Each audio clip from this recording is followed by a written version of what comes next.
Good afternoon, guys. My name is Tommy. How are you? I hope you're all okay. And welcome to episode 11 of our Derby County Let's Play on Football Manager. We are in the third season. We've just missed out on promotion into the Premier League, so we're spending a second season in the Championship. And I've been playing the pre-season and working on not rebuilding the squad, but making some useful additions to allow the squad to evolve, hopefully for promotion into the Premier League this season. And we are just at the stage where we're just about to play our first game against Reading, and I wanted to give you a very quick, brief overview, although it is an exciting overview, of some of the ins and outs that have happened over the summer. Now, one of the big changes this summer is our assistant manager, Patrick Cliver, has been promoted. He's been given the nod and been given the director of football role. He's got some great stats, judging player ability and potential, and he's a good little negotiator as well. But the main reason is his exceptional world knowledge, mostly of Europe. So we've got Holland, Belgium, Germany, Spain, Denmark, Norway, Sweden, and then we've got some of those more obscure areas like Curacao, Suriname, and Aruba.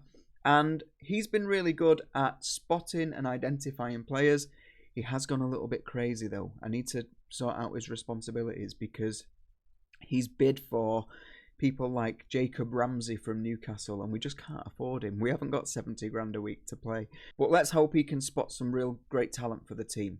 Now we move on to transfers, and there has been a lot of activity. I have started on the end of last season because one of our transfers jumped onto the end of that before we moved over into the 25 season.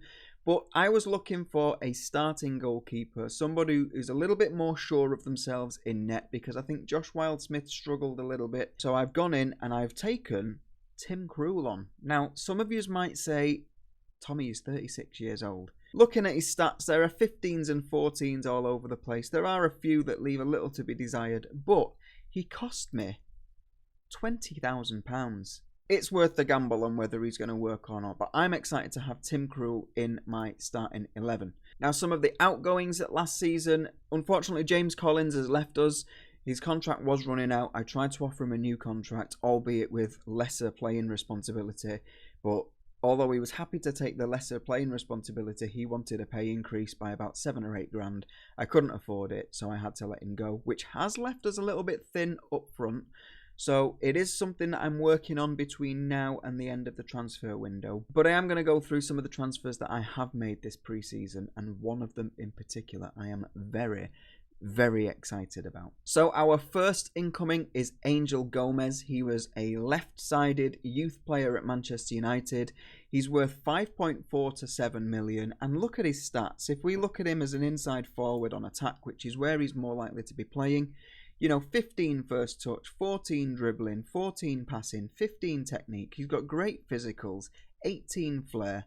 He's worth 5.4 to 7 million, and we got him for 1.7 million from France. So I'm really happy with that. I think he is a young, talented, exciting player with not that many cons, some great positives, and he is someone that could easily walk into the side every week.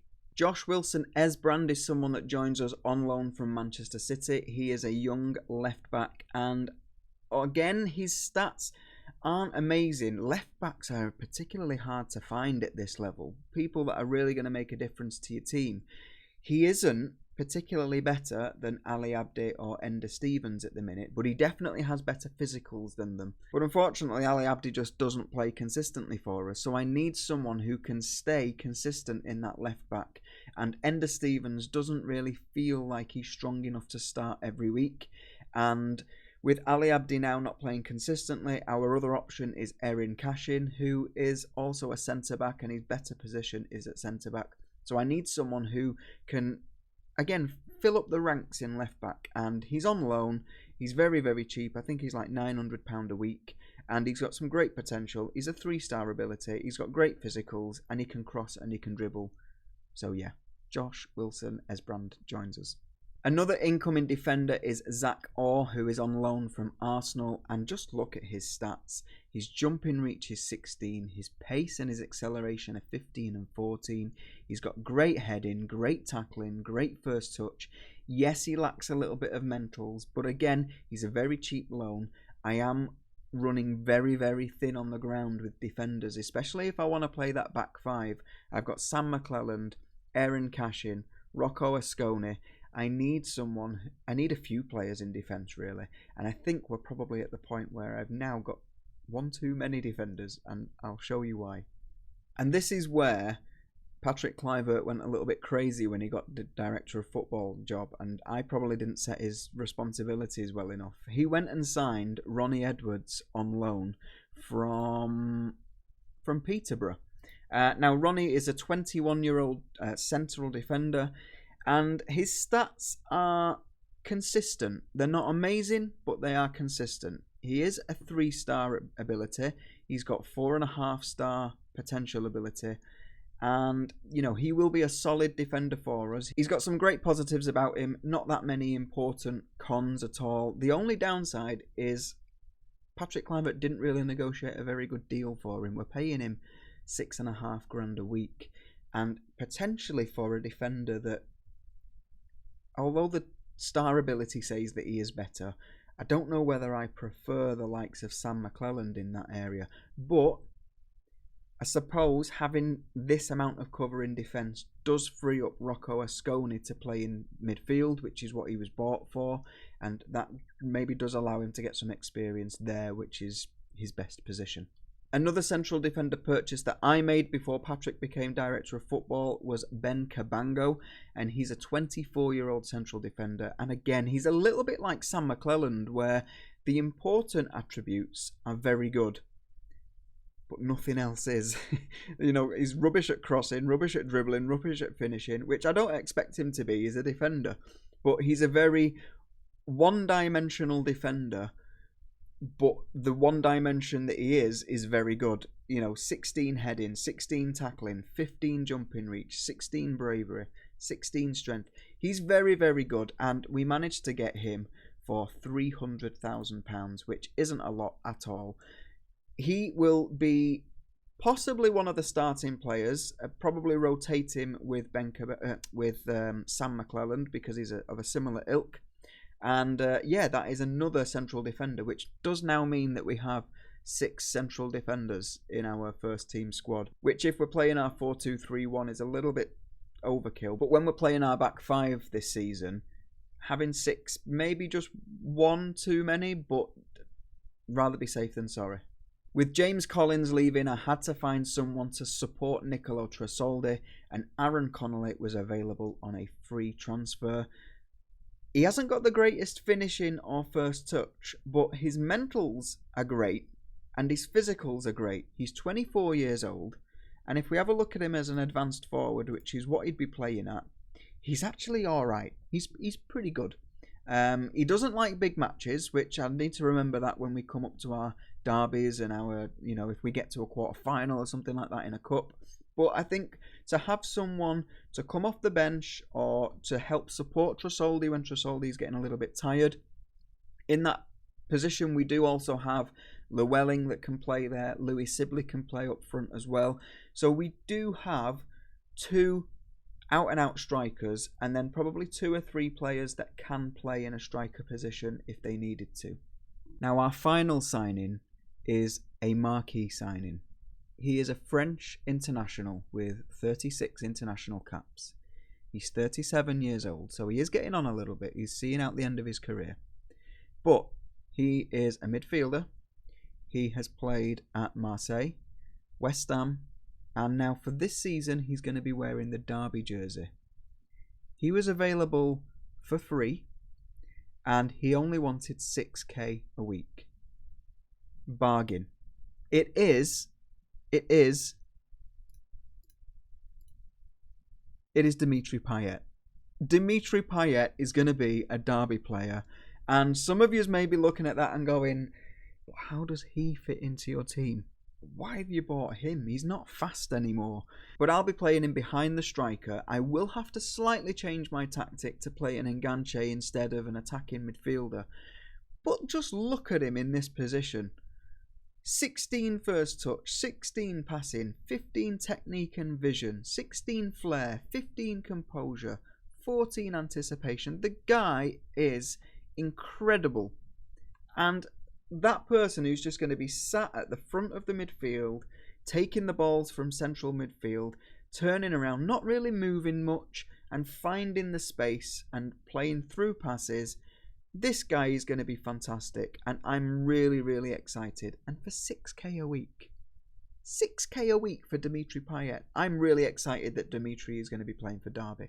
And that is all our transfers. We've been very, very busy, and we're ready to play our first game against Reading. So this is the starting 11 that I have gone for. I am playing Llewellyn, Payet and Buonaiuto behind Tresoldi, with a central partnership of Bird and Knight, and a back four of Cashin, Asconi, a debut for Zach Orr and Henry CK on the right, with a debut for Tim Krul as well. We have a few injuries. Wilson Esbrand and Angel Gomez are both out, but we do have Ben Cabango, Aaron Connolly, Ronnie Edwards, all on the bench waiting to come on. We do have a fitness alert here for Buonaiuto, who can only play 60 minutes, so Thibaut Persson will probably come on for him. But I'm looking forward to this game. I feel like we've got a stronger squad than we did last season. Yes, we've had a few people leave, quite a few people leave to be fair, but I feel like we've got a stronger, more talented squad, and we've got a nice mix of experience and youth and development in this squad. So let's go. This is our first game against Reading for the 2024-2025 season. Let's go. So this is it, and straight into a highlight. We've got Asconi with the ball, over to Zach Orr, gets his first championship touch, right over the top to Tresoldi. That was a little bit ambitious. That was, I like it though. I like it. I'm really excited to see how Payet does. I'm just excited to see him. And yeah, so let's have a look. This is Reading with the ball. It's Yadom on the right, who is trying to get past, but CK picks it up, passes it back to Tim Krul, and Derby are able to play out from the back with Cashin along the left-hand side.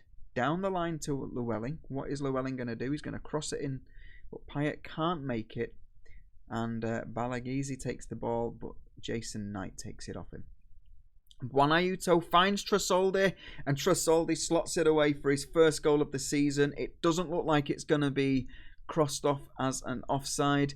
Now, Football Manager is telling me that this is his debut. Don't forget he was on loan last season, which has been made permanent this season. So technically it is his permanent debut. But that was a great ball for from Buonaiuto over to Tresoldi. Controlled it well, and with his second touch slotted it past the keeper to make it 1-0 away. This is Reading 0, Derby 1. Let's go. I'm really excited. Let's give them a praise. Let's get them fired up. We are 15 minutes in. We've got 63% of the possession, and that goal does put us into second in the league, which sounds great. So we're 45 minutes in. Nothing has happened for a while, but Cashin has the ball. He's thrown it into Llewellyn on the left-hand side. Cashin finds Bird, but loses the ball. Bird gets it back, and Bird goes for it.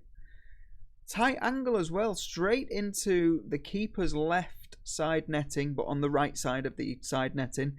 And yeah, he makes it 2-0. Llewellyn gives it to Cashin. Fast passing, he loses it initially, takes it off him, gets into a dangerous area, and goes for goal. He did have 3 players in the centre though, but he decided to go for it himself, and Max Bird makes it 2-0, and we are into half-time at 2-0. Looking at this, Reading really haven't gotten into this game at all. They've had 36% of the possession, so I'm pleased with that. We've started the second half, and we're already straight into a highlight. It is Reading with the ball. Let's see what happens here. So White and Sarr are passing it between them. Bowler on the left-hand side. There was a little bit of space there that I did notice, but Knight tidies that up nicely and finds Max Bird. Llewellyn got the ball, gives it away to Balagizi, who can't get past Asconi, and Zach Orr hoofs it up the pitch, but he gives it away.